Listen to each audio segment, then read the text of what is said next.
বাড়িতে যাইও বাবাজি কাহুকে দেখায় না, লুকিয়ে রেখেছে। প্রত্যেক দিন দুপুর বেলাতে গোসল টোসল করে তেল টেল বেগে খাওয়া দাওয়া করে আয়নাটা একবার করে বের করে আর একবার করে দেখে। তো তখন বাড়িতে তো আর একলা নাই, বাড়িতে তো আরো লোক আছে। তো বাড়ির সবচাইতে আর দেখভাল করে আর বিবি বেশি। তোর বিবি চিন্তা করছে ব্যাপার কি রে, রোজ রোজ আমাকে লুকিয়ে লুকিয়ে ওই কোনাখানে যে ও কি করে, আমাকে লুকিয়ে কি করে, আর ব্যাপার স্যাপার তো আলাদা লাগছে, বিষয়টা কি দেখি তো। আজ বাড়ি থেকে ও আগে বের হোক, তারপর আমাকে চুরি করে কাজ করা শিখাচ্ছে ওকে। ই যেমন এক তার কাটা বুদ্ধি ছেড়া মঘা বাবাজি ওর স্বামীটা, ই যেমন এক তার কাটা বুদ্ধি ছেড়া মঘা, ওর বিবিটাও বাবা তার কাটা বুদ্ধি ছেড়া মঘি। ওর বিবিটা স্বামীটা যখন বাড়ি থেকে বেরিয়ে গেছে, টুকটুক করে যাইয়া বাবাজি ওই আয়নাটা বের করে আয়নার দিকে তাকিয়ে দেখছে যে আয়নার ভিতরে একটা সুন্দরী মহিলা, আয়নার ভিতরে একটা সুন্দরী মহিলার যেমন মহিলা দেখেছে বুঝতে পেরেছেন আর মেজাজ একবার গরম, পায়ের রক্ত মাথায় উঠেছে।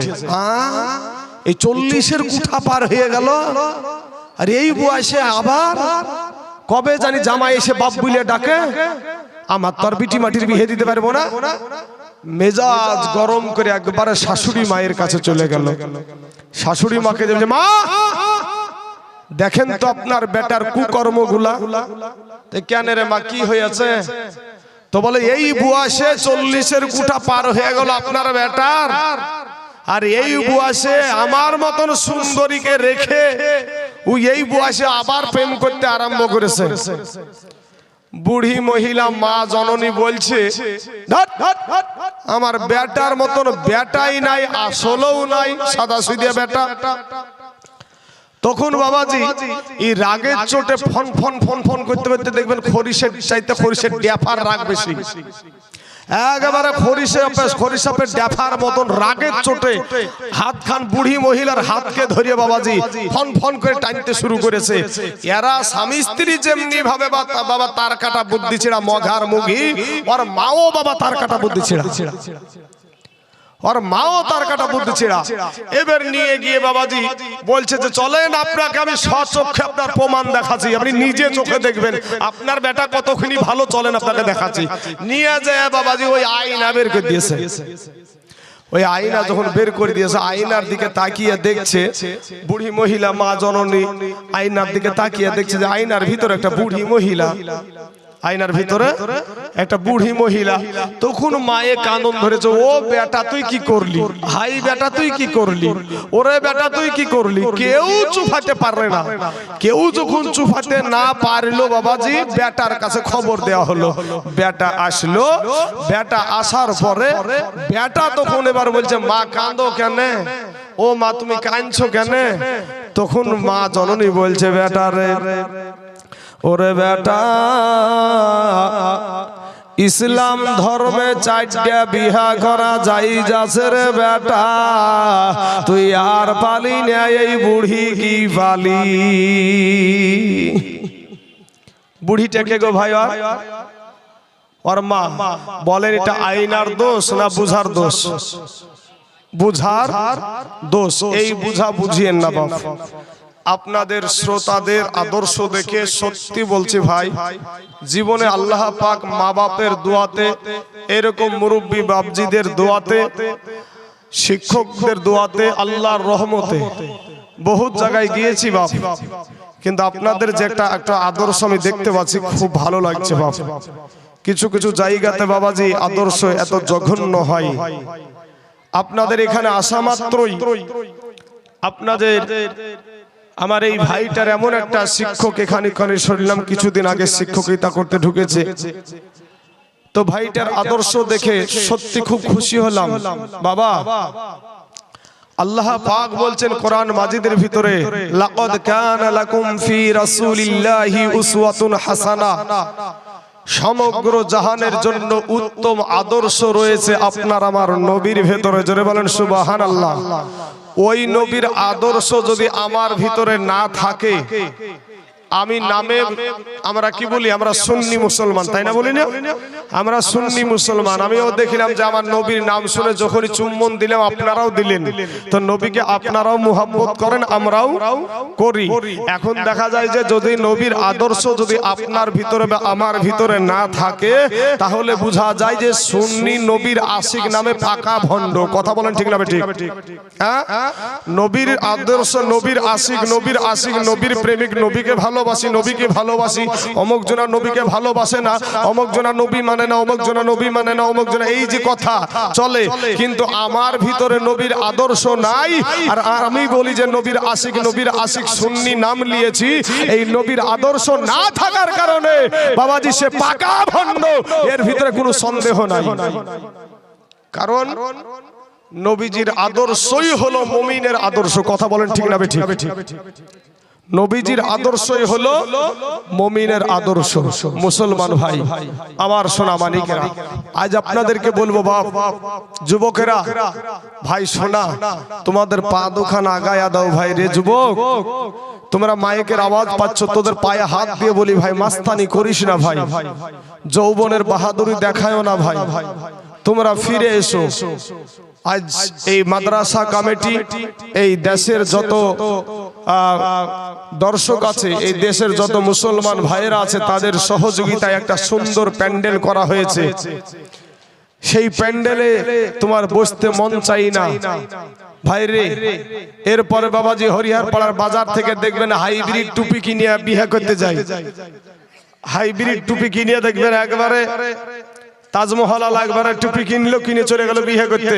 আপনাদের মহল্লার ইমাম সাহেব এখন বিয়ে পড়াবে, তো ইমাম সাহেব বলছে, বাবা তোমার তো বাপও মুসলমান, তোমার মাও মুসলমান, তোমার দাদাও মুসলমান, তোমার দাদিও মুসলমান, তোমার 14 গোষ্ঠী মুসলমান, বাবা একটু কালেমাটা পড়ো তো বাবা। দেখা যায় তখন জামাইটা তখন মুখখান করে বসে থাকে, আর মুখ দিয়ে কালেমা বার হয় না, আর মুখে তখন ঠাঠা পড়ে, আর বাজারে দোকানে ঘাটে মাঠে আর মুখে তখন ফুল ছুটে বাবাজি, তখন ফুল ছুটে। আরে মৌলভী সাহেব লোভ কি রে, মিলাদ শেষে খাইতে দিয়েছি তো বলে গরুর গোশ খাই না, ঝোল খাই, তো ঝোলের সাথে যখন এখন মাংস গড়িয়ে গেছে, মৌলভী সাহেব বলছে ও যেখানটা গড়িয়ে আসছে আসুক। এরকম গল্প আমাদের সমাজ আছে না নাই ভাই? হ্যাঁ আচ্ছা, আপনাদের এলাকা তো আছে বাবাজি। শোনা ভাই, মৌলভী সাহেব আপনার ইমাম সাহেব সম্মানীয় ভাইজান আমার বলছেন যে তুমি কি কালেমা পড়া জানো না বাবু? তো না, তখন মৌলভী সাহেব নিজে নিজে বলছে, বাবা তাহলে আমি তোমাকে কালেমাটা পড়াচ্ছি, তুমি পড়ো। মৌলভী সাহেব বলে দেয়, তারপরেও মুখ দিয়ে ঠিক ভাবে বের করতে পারে না। এরকম ইতিহাস আছে না নাই গো বাবা? আছে না নাই? আছে। হক কথা বলছি না, হক কথা বলছি না, মিথ্যা কথা বলছি? হক কথা তো বাবাজি। এরপরে দেখবেন পাশে আবার কিছু চেলহা পুষা থাকে, পাশে আবার কিছু চেলহা থাকে, তো আরেকজন উঠে বলছে, ওরে ওর কল যে ফাটলো রে, ওর কল যে হাওড়া শিয়ালদা কলকাতা করছে রে, ওর পিঠের উপরে হাত ধরে একটু, পিঠের উপরে হাত দেয় না জামাইয়ের? মুসলমানের ছেলে ভাই, তুমি আমার কালেমার ভাই, দুশ্মন না রে ভাই, কাউকে আঘাত দেওয়ার জন্য আমি বলছি না ভাই, তুই আমার কালেমার ভাই, আমার মুসলমান ভাই। কেন রে ভাই? বেলডাঙ্গার জমিনে মুসলমানকে মারলো, তোদের কি মায়া লাগে নাই? বা আমাদের কি মায়া লাগে নাই? তোমরা আমাদের কালেমার ভাই, কেন তোমরা পিছিয়ে থাকবা? আজ আসো ভাই, আমরা একসাথে মসজিদে যাব, আল্লাহকে ডাকবো, আমার নবীর আদর্শের মালাটা গলায় পরাবো। পৃথিবীর বুকে কোনো বান্দা নাই যে মুসলমানের দিকে আঙ্গুল তুলে তাকিয়ে দেখে, কিন্তু আমরা বাবা কেউ কাউকে মেনে নিতে পারি না। কে নিজেকে সব সময় নিজেকেই মহান, আমি সব, এই গৌরব করার জন্যই আমাদের এই হালাত বাবাজি। আমার মুসলমান যুবক ছেলেদেরকে বলবো, যুবক ভাই তোমরা যারা রাস্তায় ঘোরাঘুরি করছো ভাই, আমি আবারও এলান দিচ্ছি, ভাই তোরা ফিরে আই। এই স্টেজের কাছে এসে একটা মাদ্রাসা, তোমাদের দেশের একটা সম্মান, তোমাদের দেশের একটা ইজ্জত। এই মাদ্রাসার যেরকম সিস্টেম আমি দেখলাম, আলহামদুলিল্লাহ মাশাআল্লাহ, মাদ্রাসাটার খুব সুন্দর সিস্টেম আছে। সব রকম দিক থেকে মাদ্রাসার কোনো দিক থেকে আমি কমতি দেখিনি। একটা কমতি দেখলাম যে মাদ্রাসাটা বাবাজি মনে হয় যে কিছুদিন মানে ইদিক উদিক হয়ে আছে, এটা আমি ভাবতে পারলাম বা একটু সংবাদও পেলাম। কিন্তু ভাই গো শোনা, আমি পরে এদিকে আসব। আমার নবীর আদর্শের কথা যেহেতু বলেছি, আমার নবীর আদর্শ আমার বাবা মায়ের সাথে, আপনার বাবা মায়ের সাথে কেমন ব্যবহার করবেন তাতে নবীজির আদর্শ আছে। নাই চাচা? আপনার বাবা মায়ের সাথে যুবক ছেলেরা, এই ভাইজান এই উঠাউঠির ব্যবসাটা ছাড়েন ভাই, না হলে বা ধরবো, ধরে ওই মুরুবি হু হু শুরু করবো। হ্যাঁ, একটা মোবাইলে বাবা দেখেননি ভাইরাল হয়েছে, স্টেজ থেকে উঠে চলে ইচ্ছে একজন প্যান্ডেল থেকে, তখন যে মুরব্বী বুঝে না তো ভাই উঠাউঠি করেন না। একজন উঠলে ওই জায়গাটা সভাটার বক্তারও তার কাটা যায়, সভারও অসুবিধা হয়, আর পাশেকার মানুষেরও অসুবিধা হয়। উঠাউঠি করিয়েন না ভাই। আপনার আমার কালেমার ভাই, আপনি আপনার বাবার সাথে, আপনার মায়ের সাথে আপনি কেমন ব্যবহার করবেন তাতে নবীজির আদর্শ আছে। আপনি আপনার দেশের মুরব্বী বাবাজিদের সঙ্গে কেমন ব্যবহার করবেন তাতে নবীজির আদর্শ আছে। মা বাবা সন্তানের সাথে কেমন ব্যবহার করবে তাতে নবীজির আদর্শ আছে। বাবা যে আপনি পেশাবে বাথরুমে যাবেন কেমন ভাবে, সেটাও আমার নবীজির আদর্শ আছে। এ মুসলমান, দেশের একটা মেম্বার হয়ে, দেশের প্রধান হয়ে কেমন করে দেশ পরিচালনা করবে তাতে নবীজির আদর্শ আছে। আপনি কেমন পোশাক পরবেন তাতে নবীজির আদর্শ আছে। এতিম বাচ্চাদের সঙ্গে কেমন ব্যবহার করবেন তাতে নবীজির আদর্শ আছে। আপনার বৃদ্ধ বাপজিদের সঙ্গে কেমন ব্যবহার করবেন তাতে নবীজির আদর্শ আছে। বাবারা, বাপজি বয়সের মানুষেরা তারা সন্তানের বয়সের ছেলেগুলোর সাথে কেমন ব্যবহার করবে তাতে নবীজির আদর্শ আছে। একটা ইমাম সাহেব, ওই ইমামের সাথে তার মুসল্লিরা কেমন ব্যবহার করবে তাতে নবীজির আদর্শ আছে। এ ব্রাদার ইসলাম, ইমাম সাহেব কেমন ভাবে মসজিদ পরিচালনা করবে, মুসল্লিদেরকে পরিচালনা করবে, মুসল্লিদের সাথে কি আচরণে কথা বলবে তাতে নবীজির আদর্শ আছে। এমন কি বাবাজি আপনি যে কেমন পোশাক পরবেন তাতে নবীজির আদর্শ আছে। এমন কি চুল কাটাতেও নবীর আদর্শ আছে। জোরে বলেন সুবহানাল্লাহ। সুন্নতি চুল কাটা আছে বাবজি, সুন্নতি চুল কাটা আছে। কিন্তু আপনার ঘরের সন্তান, আমার ঘরের সন্তান সেলুনে যায়, সেলুন বুঝেন তো, নাপিত, ওই নাপিতের কাছে যায় বলছে আমাকে বান্দর কাট দেন, না হলে হনুমান কাট দেন। মাথার ভিতরে ভাই টিকটিকিও এখন বানাই। আল্লাহর দেওয়া রং পছন্দ হয় না, দেখবেন কুত্তার লেজের মতন রং করে রাস্তায় ঢং করে ঘুরে বেড়ায়, নিজেকে খুব হ্যান্ডসাম মনে করে, নিজেকে বলে মডার্ন। ও খুব মডার্ন। তুই কবরে যাইয়া দেখ বাঁশের লাঠি রেডি। আব্বা জান, আপনি তো আমার বাপের বয়সের মানুষ, এই ছেলেটাকে আপনি দেখতে পাচ্ছেন? তাকান চাচা, বাবজি আপনাকে বলছি, এই ছেলেটা বয়স মোটামুটি 7-8 হবে নাকি, এরকম বয়সের ছেলে নাকি?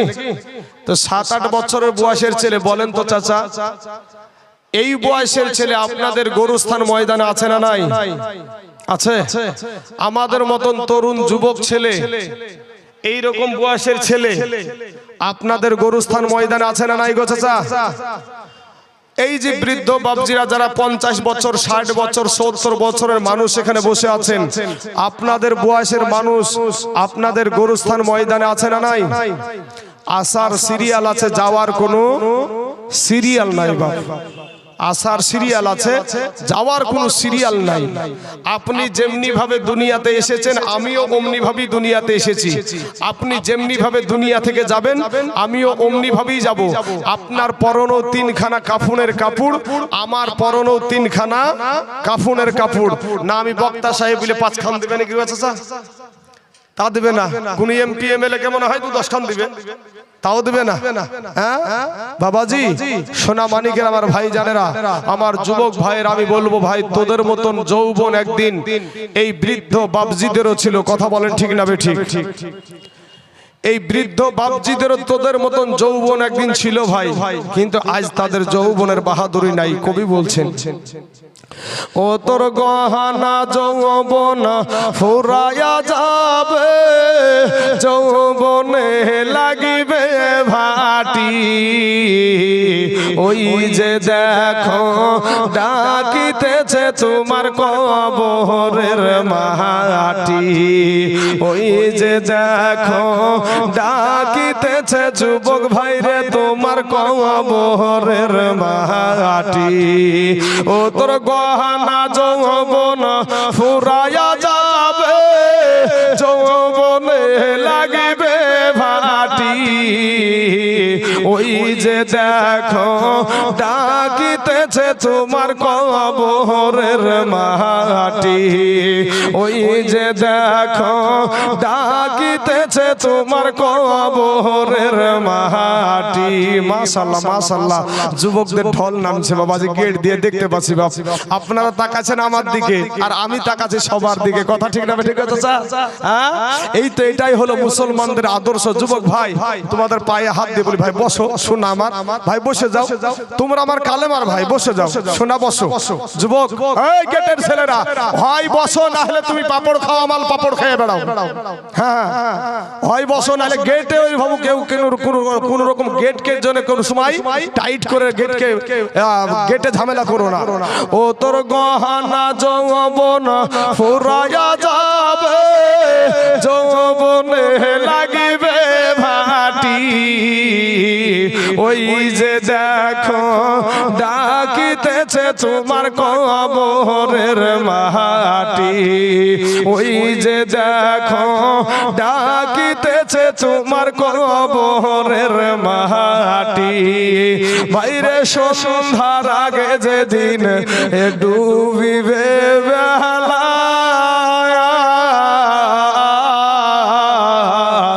এক মুহূর্তে শেষ হইবে তোমার অঙ্গেরি মেলা।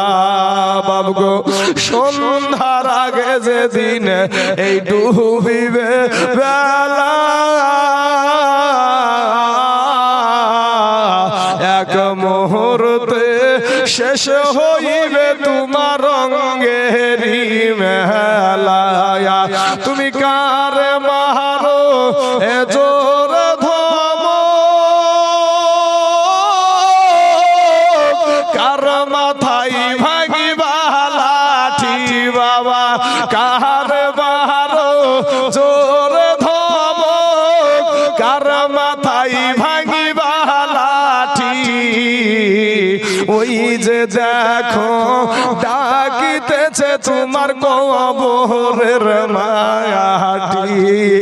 ওই যে দেখো ডাকিতেছে ভাইরে কবরের মাটি। ঘুইরা মরো তুমি এই মায়ারি পিছে, এত আশা ভালোবাসা সবই যে মিছে। ঘুইরা মরো তুমি এই মায়ারি পিছে, এত আশা ভালোবাসা সবই যে মিছে। কোনদিন জানি আইসা পড়ে আজরাইলের হাতের চিঠি। বাবগো কোনদিন জানি আইসা পড়ে আজরাইলের হাতের চিঠি। ওই যে দেখো ডাকিতেছে তোমার কবরের মাটি। ওই যে দেখো রে যুবক ভাই আমার ডাকিতেছে তোমার কবরের মাটি। যুবক রে ওরে যুবক, এই দুনিয়াটা কিচ্ছু না রে ভাই, তুমি কি মরবা না রে যুবক? আজ রাস্তার দিকে তাকায়া দেখো কত যুবকের লাশ অভাব নাই রে বাবা। আজকে পানির নিচে যুবকের লাশ অভাব নাই, আজকে ঘরের ভিতরে যুবকের লাশ অভাব নাই। এই দুনিয়াটা কি সোনার মুমিন, এরা আমার নবীর উম্মতের দল। মাস্তানি করিও না রে বাবা, যৌবনের বাহাদুরি দেখায়ও না। আমার আল্লাহ কোরআনে বলেন খুলিকাল ইনসানু দাঈফা। আমার আল্লাহ মানুষকে বড় দুর্বল করে সৃষ্টি করেছে বাবা। আমার আল্লাহ বলে বান্দারে, হে বান্দা আমি তোর আল্লাহ তোকে বড় দুর্বল করে সৃষ্টি করেছি রে বান্দা। বান্দারে আমি দুনিয়ার জমিনে তোর চাইতে অনেক শক্তিশালী আমি জিনিস বানায় আছি, প্রাণী বানায় আছি। তোর চাইতে শক্তিশালী প্রাণী হলো হাতি, তোর চাইতে শক্তিশালী প্রাণী হলো উট আছে। এরপরে বাবাজি বাঘ হলো আমাদের চাইতে শক্তিশালী জিনিস। এরপরে বাবা গো মহিষ আমাদের চাইতে শক্তিশালী জিনিস। আমার আল্লাহ বলে বান্দারে তোকে আমি দুর্বল করে বানায় আছি, এটা ঠিক, কিন্তু বান্দারে ওই শক্তিশালী জিনিসগুলাকে ওরে বান্দা আমি তোদের গোলাম বানায়া দিয়েছি। জোরে বলেন সুবহানাল্লাহ। দেখেন আজ সার্কাস খেলা দেখেননি? সার্কাসে একটা বাঘ মানুষের কথা শুনে না, শুনে না? একটা হাতি সেও মানুষের কথা শুনে। বাবা ভাই যুবক, তোমরা আমার কালেমার ভাই, তোমরা আমার মুসলমান ভাই। ভাইরে ফিরে আই, মইরা গেলে তিনখানা কাফন ছাড়া কিচ্ছু দিবে না বাপ। যাদের জন্য আমরা মেহনত করছি রে বাবা, যাদের জন্য আমাদের শরীরের ঘাম ঝরাচ্ছি, এই যে সাদা দাড়িওয়ালা মানুষগুলা এখানে বসে আছে, সারাটা জীবন এই মানুষগুলা মাঠে খাটতে খাটতে খাটতে খাটতে